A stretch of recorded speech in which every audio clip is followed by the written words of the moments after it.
Saudara, informasi terkait begal motor, perampasan kendaraan bermotor dengan menggunakan kekerasan, bahkan tidak segan pelaku hingga melukai, bahkan membunuh korbannya.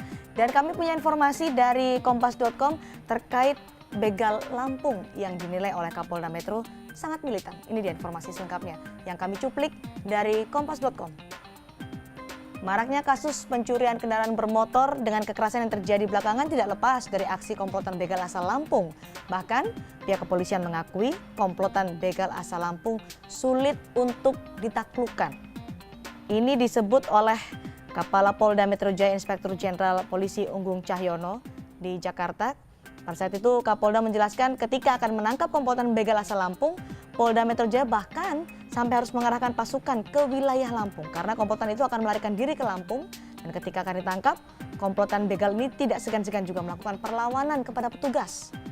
Itu tadi bagaimana Kapolda Metro Jaya juga menyatakan bahwa begal yang berasal dari Lampung sangat militan. Itu tadi dari kompas.com. Kembali kita lanjutkan perbincangan bersama Mas Landos dari Depok Tiger Club.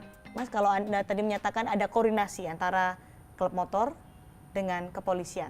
Dalam hal ini adalah Polres Kota Depok. Sempat ada informasi bahwa polisi menyatakan sebenarnya nggak setuju dengan aksi kelompok motor karena bisa dituduh main hakim sendiri. Kalau ingin terlibat dalam melakukan pengamanan, koordinasi dulu lah dengan kepolisian. Itu sudah dilakukan oleh Detik.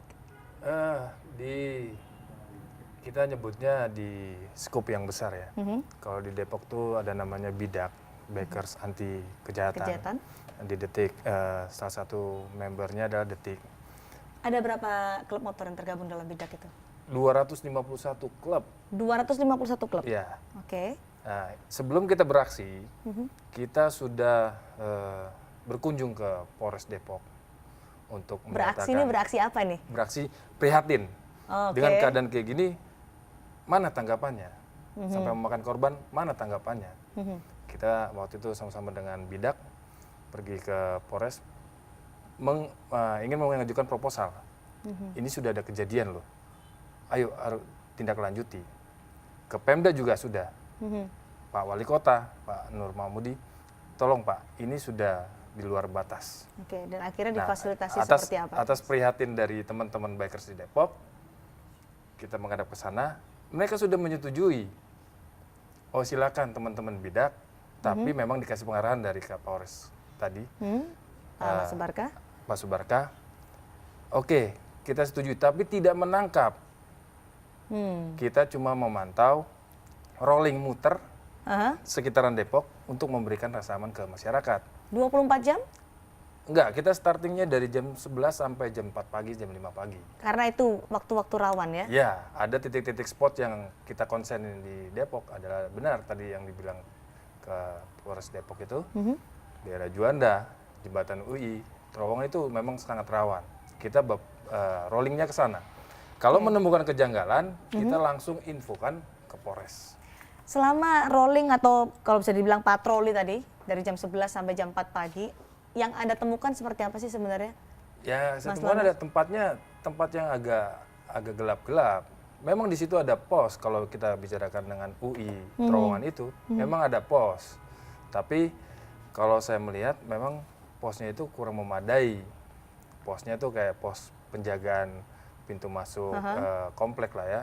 Mungkin penerangan di situ kurang segala macam. Terus itu yang rawan ya bagi rekan-rekan dari klub motor juga. Iya, karena udah beberapa kali bukan hanya begal aja di situ yang terjadi.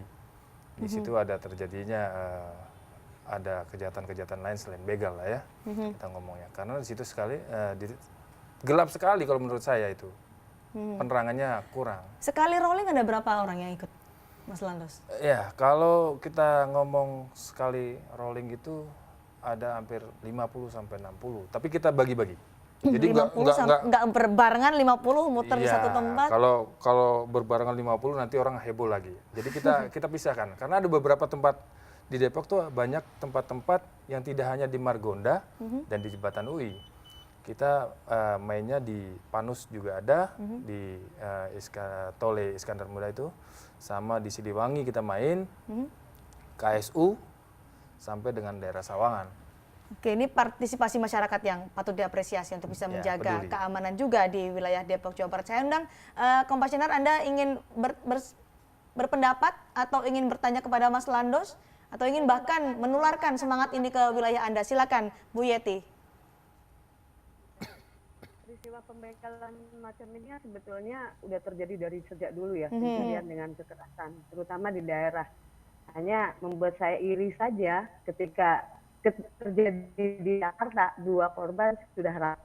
Kalau di daerah itu mungkin sudah terjadi berulang-ulang dan sudah saya pernah menulis di Kompasiana juga itu peristiwa setahun yang lalu, tapi tidak terangkat ke permukaan. Jadi kalau saya begal ini kan terjadi karena ada permintaan ya.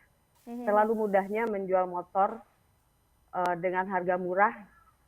Nah kemudian tidak ada, akhirnya ketika motor itu tertangkap, misalnya pemiliknya sendiri tidak dapat sanksi apa-apa, hanya motornya diambil.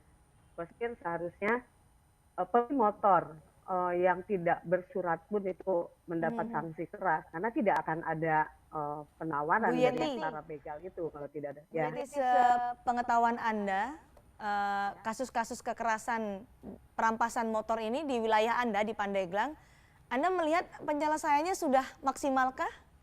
Atau ada tindakan-tindakan preventif yang dilakukan oleh pihak kepolisian ataupun dari kelompok masyarakat seperti tadi dari Detik, dari Depok Tiger Club, apakah juga ada di Pandeglang? Ya, yang kita iri justru itu. Karena kalau pengakuan para petugas mungkin jumlah petugas akan tidak sebanyak jumlah petugas di kota.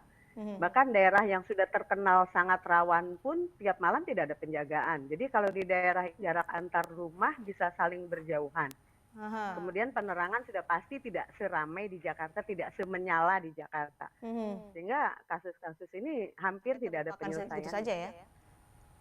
Baik, nanti kami akan bahas lebih lanjut terkait pernyataan dan juga pertanyaan dari Ibu Yeti. Sekaligus kita akan mendengarkan kesaksian dari seorang saksi mata yang mengetahui secara langsung aksi kekerasan hingga menghilangkan nyawa korban pembegalan ini. Usai jeda di Kompasiana TV.